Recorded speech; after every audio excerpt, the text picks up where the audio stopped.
many of you have read this book by Marie Kondo, Life-Changing Magic of Tidying Up. Anyone? Right? So it's all about Japanese decluttering, and she wants you to get rid of all of your stuff.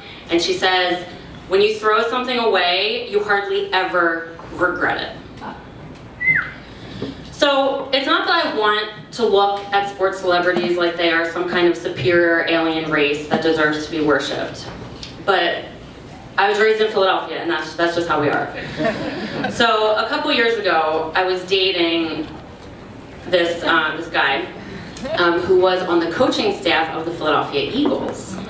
Right? I know. So I was like, I cannot mess this up. I have to be cool. I can't let him know that I think that this is a big deal. Okay? Like, he knows I'm a fan or whatever, but like, he doesn't know that this is like my lifeblood and that he is a step away from sports players who I think are like gods. Like, he doesn't know that I'm stalking the Twitter feed of the Eagles looking for pictures of him at practice that I'm saving to my desktop so I can show people in the future. Or that I'm studying a geographic map of the US, deciding like how far I'll accept us to move when I'm the wife of a head coach, which he will be. You know? So like, you know, I'm trying to be cool, but I'm totally in my head about the whole thing. Like, if the team loses, I'm like, was that my fault because we like were up late the other night and you're making mistakes? Can I carry the weight of this whole team and this whole city's happiness on my back, whether or not we get a free coffee at Dunkin' Donuts on Monday? I don't know if I can bear this, you know? Like, what if he's publicly shamed and it's in the paper? What if my face is in the paper? What am I gonna wear? So I'm thinking about all this, but I'm trying to play it cool. But I do have this one dirty secret that I do not want my Eagles coach to find out. So a couple years before that, I was working as a server for a catering company, and we did this one event for the Eagles owners, top guys, and there were some players there. Now, you may not care about football or sports or Eagles or whatever, that's fine. What I want you to do is imagine what you do care about, okay? What fills you with awe and inspiration, like, you know, who is that person? Harry Potter and Hermione, Real Housewives, Anderson Cooper, the girl who broke in on the BBC interview, you know, whatever it is, like that's the space that I'm in, okay? Like Jason Kelsey was there, Brandon Boykin, Brent Selleck, BBC girl Hermione, okay, remember? So in catering, there's very specific rules about the way that you serve and clean up appetizers. If the appetizers come on a toothpick appetizer stick, what you do is you serve the appetizer, you step back so that they eat, you magically reappear with your tray the minute they are done to take the appetizer stick. It's a very precise process. So I want a piece of memorabilia. Okay?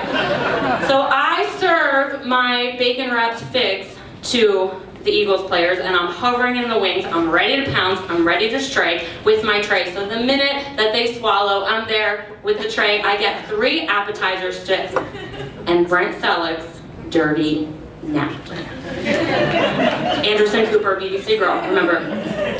So I put everything into my apron pocket, and the apron pocket is like a black hole. Everything from the night is in there. At the end of the night, you empty it, and like all the memories, good and bad, come flooding back, right? There's trash in there. There's the menu, which differentiates between macaroon and macaron. There's a stale roll that I salvaged that when I get this moment of silence, I'm going to go behind a stone pillar and eat without chewing. And now, there's the appetizer sticks and the napkin, and I feel a great sense of responsibility. It's like a lot of babies in there. I have to take care of it. I don't want to lose it. I don't want to get mixed up with anything. What if I'm out on the floor and I need to blow my nose on something? I don't want to mess up this napkin. Am I going to sacrifice my Brent Selleck napkin, or am I going to actually have my nose drip snot in front of the real Brent Selleck? It was November. It was like cold season, you know? So I make it. I'm watching, like guarding my pocket like a child taking care of sea monkeys for the rest of the night. And I get home and I take out the appetizer sticks and Brent Selleck's napkin, and I put it into a plastic bag and I seal it and I keep it. And when I moved to South Philly, like a year later, I bring the bag with me, the napkin bag.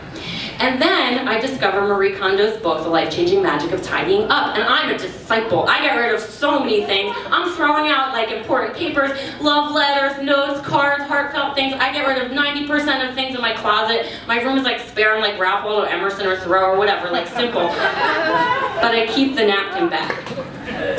Around this time then is when I start seeing the Eagles coach, and he knows, he's been in my room, he sees like how bare it is, he knows I've been through the Marie Kondo thing, I've told him about it, so he knows that everything I own has deep meaning to me. And I start freaking out because I don't want him to see the napkin bag. If he sees the napkin bag, then he's going to realize that I have some kind of thing where I think sports players are gods, and he's a step away from that, and that's the only reason I'm hanging out with him.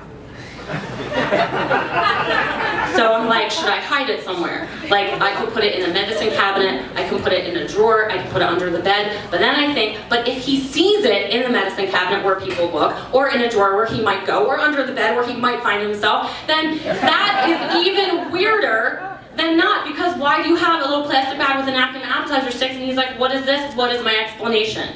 Even weirder. So I have it out in the open, and then I keep moving it around, and the napkin bag is burning a hole in my brain. The day after Christmas that year, December 26th, the Eagles lose to the Redskins, and they are not going to be in the playoffs. It's the end of the season for them as we know it. So I go over to the house of the Eagles coach, my Eagles coach, and we talk about the season, and I see he has a Christmas present from the head coach at the time, Chip Kelly, and he has this stack of Eagles apparel that they gave to the staff, and I'm thinking, this will all be mine, just be cool. Just be cool, I'm so close, you know, and I need to, you know how you have to let something free? If it loves you, it will come back to you. I need to let go of the napkin bag so my arms will be open for a signed jersey or a championship ring someday or a dirty sock from the locker room.